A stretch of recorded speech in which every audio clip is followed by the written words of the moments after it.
Official talk नहीं है, सुन लीजिए। अरे वो अभी कोई हमसे कमिटमेंट नहीं लेंगे, उनके मन में, सुनिए मैं बता रहा हूं, सुन लीजिए सुन लीजिए सुन लीजिए सुन लीजिए, उनके मन में ये कंफ्यूजन है कि शायद हम लोग कोर्ट में अपील में गए हैं। नहीं साहब, हमारे पास में जजमेंट है, जजमेंट की कॉपी लेके जा रहे हैं। बिहार के डिप्टी सीएम विजय सिन्हा राजस्व विभाग के मंत्री भी हैं और लगातार राजस्व विभाग को लेकर के कई बार खुले मन से कई बातों का जिक्र भी करते हैं। कई बार यहाँ तक कह देते हैं कि जो भी ज़मीन माफिया है वो बख्शे नहीं जाएंगे, चाहे कोई भी अधिकारी हो गड़बड़ कर रहा है उसको छोड़ेंगे नहीं। लेकिन इधर लगातार जो है सीओ हड़ताल पे हैं। विजय सिन्हा लगातार पहल कर रहे हैं, लगातार ये बातें कर रहे हैं कि अगर हड़ताल ख़त्म नहीं करेंगे तो कार्रवाई तक भी हो सकती है। लेकिन आज जो है यानी पूरे बिहार के सीओ अधिवेशन भवन में पहुंच गए और उनकी क्या कुछ मांगे हैं पहले आपको सुनवा देते हैं। देखिए, ये हड़ताल नहीं मानेगी, सामूहिक अनिश्चितकालीन अवकाश है जो 9 तारीख से हम लोगों का संयुक्त महासंघ के तहत बिहार राजस्व सेवा परिवार का चल रहा है।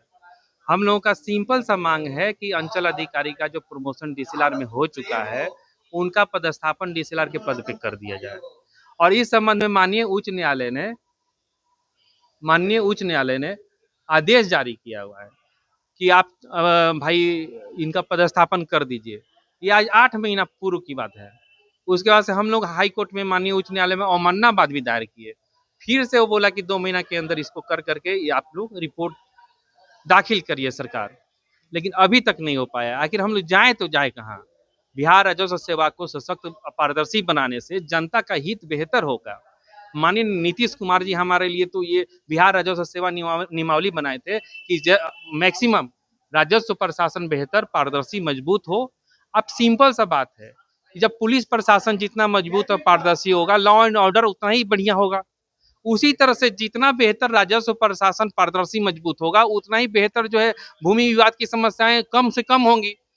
और ये राजस्व नियमावली 2010 में माननीय नीतीश कुमार जी ने ही दिया है, उसी के अनुपालन करवाने के लिए हम लोगों को माननीय उच्च न्यायालय में जाना पड़ा।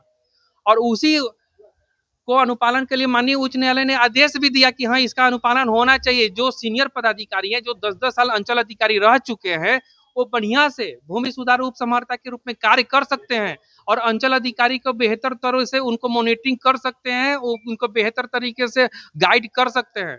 कई लोग ये कह रहे हैं कि आप लोग भ्रष्टाचार को लेकर जो है वो हड़ताल पर हैं, ये क्या बात सही है? ये सब बेकार की बातें हैं। अरे भाई, ये सब बेकार की बात है। माननीय उच्च न्यायालय ने जो आदेश किया है उसके अनुपालन के लिए लड़ रहे हैं हम लोग।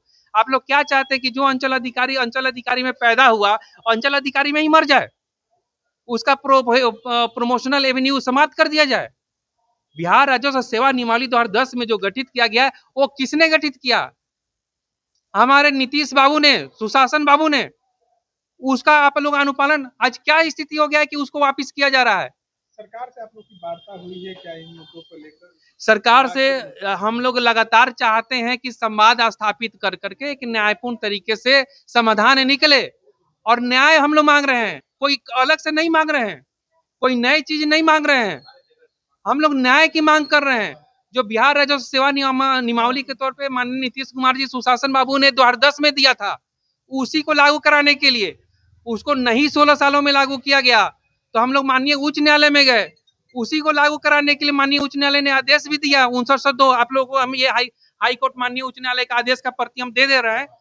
उसके बावजूद भी वो 8 महीना हो गया, इसके बावजूद भी नहीं हुआ, तो हम लोग अवमाननाबाद में गए। ये भी कहा जा रहा है कि अवमाननाबाद में एमजेसी केस फाइल हुआ और एमजेसी में उन्होंने माननीय उच्च न्यायालय ने फिर से सरकार को, हमारे मुख्य सचिव, हमारे विभाग के प्रधान सचिव को वहां पे बताया गया कि आप लोग डीसीएलआर में पदस्थापन कर करके प्रतिवेदन दीजिए। आदेश है अवमाननाबाद में, वो भी अभी तक नहीं हो पाया। अब इसके बाद हम लोग संवाद स्थापित करने के लिए पिछले महीने 2 फरवरी से जब संवाद नहीं स्थापित हुआ तो 2 फरवरी से हम लोग आंदोलन किए, लेकिन 5 फरवरी को संवाद स्थापित हुआ। माननीय हमारे विभागीय मंत्री जो हमारे गार्जियन है, बहुत कर्मठ है, बहुत नियत के साथ हैं, बहुत मेहनत कर रहे हैं, लेकिन माननीय मंत्री जी ने आश्वासन दिया और उनके आश्वासन पे हम लोग 5 फरवरी को पिछली बार हड़ताल वापस ले लिए, अनिश्चितकालीन सामूहिक अवकाश वापस ले लिए। उन्होंने बोला था कि 12 फरवरी तक आप लोगों के सारे आदेश निकल जाएंगे। 7 बिंदु के आदेश निकाले जाने थे, माननीय उच्च न्यायालय के आदेश को अनुपालन किया जाना था, कुछ नहीं हुआ। 1 महीना तक आखिर हम लोग जाए तो जाए कहाँ? दिलीप जायसवाल ने तो इस पत्र लिखा था मुख्यमंत्री को इन तमाम मुद्दों को लेकर। माननीय दिलीप जायसवाल सर ने न सिर्फ पत्र लिखा हुआ था कि बल्कि इसी आपके अधिवेशन भवन में 29 मई 2025 को बिरसा यूनाइटेड के एजीएम में हमारे गार्जियन दिलीप जायसवाल सर पूरे मंच से बोला था कि मैंने तो सीएम साहब को लिखा भी है, माननीय नीतीश सर को, कि अनुपालन हो। साथ ही साथ उन्होंने बोला कि इससे उत्कृष्ट जो है राजस्व प्रशासन बेहतर होगी। जो अनुभवी उत्कृष्ट रहेंगे वही तो डीसीएलआर के रूप में बेहतर काम कर पाएंगे। जो 1 साल में जॉब में आए रहेंगे, जो कभी जीवन में अंचल अधिकारी नहीं बन पाए रहेंगे, वो क्या डीसीएलआर का बेहतर काम कर पाएंगे? आप ही लोग बताइए, कर पाएंगे? तो आपने सुना किस तरीके से पूरे बिहार के सीईओ यानी हड़ताल पे चल रहे हैं। लेकिन जब हमने बात करने की कोशिश की कि आखिर में कई तरह के चर्चाएं चल रही, कई तरह की अफवाह है कि जो सीईओ जो है लगातार सरकार की तरफ से दबाव बनाया जा रहा है जिस तरीके से भ्रष्टाचार को लेकर के, उस वजह से हड़ताल पे साफ साफ कह दिया है हम लोग दूसरे मुद्दे को लेकर के, यानी उनका साफ साफ कहना कि हम लोग का भ्रष्टाचार से कोई मतलब नहीं, हम लोग तो अपना काम कर ही रहे थे। लेकिन प्रमोशन को लेकर के लंबे समय से हम लोग को नियमावली भी बनी है, यानी राजस्व मंत्री दिलीप जायसवाल थे तब भी एक तरीके से मांग उठी थी, उस समय भी सरकार की तरफ से कहा गया कि कर दिया जाएगा।